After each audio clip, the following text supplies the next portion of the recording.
Демек біздің құлшылық ибадаттарымызда, тіпті шалған құрбандықтарымыздағы маңызды нәрсе біздің шынайылығымыз, ниетіміз. Ассаламу алейкум ва рахматуллахи ва баракатух. Қадірлі ағайын, қасиетті құрбан айт мерекесі құтты берекелі болсын. Алла тағала шалған құрбандықтарыңызды қабыл етсін. Құран-ы Кәрімде Алла тағала былай дейді: «Лән яналаллаха лухумуха ва ла димауха валакин яналуху ат-тақва минкум».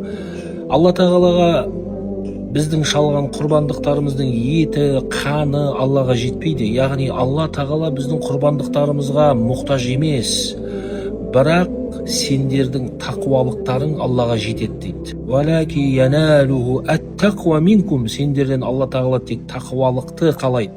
Тақуалықты Алла алады дейді. Демек біздің құлшылық ибадаттарымызда, тіпті шалған құрбандықтарымыздағы маңызды нәрсе біздің шынайылығымыз, ниетіміз, Алла үшін болуы. Хадисте пайғамбар саллаллаху алейхи уассалам сендердің берген садақаларың алушы, сұраушы адамның қолына жетпей тұрып, Рахманның құзырында қабыл болады дейді. Садақа берген кезде алған адам, сұраған адам, мұқтаж адамның қолына жетпей тұрып, Алланың алдында қабыл болатындығы ол біздің ниетіміз.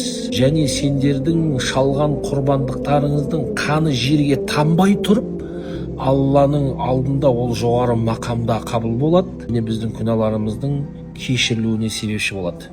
Демек, біздің ниетіміз, шынайылығымыз, сіз тіпті ешкі малын шалсаңыз да, қарапайым садақа берсеңіз де, бірақ сіздің ниетіңіздің ұлықтығы Алланың алдында үлкен сауапты іске айналары сөзсіз. Алла тағала ниеттерімізді, құлшылықтарымызды, құрбандықтарымызды қабыл етсін. Алла разы болсын.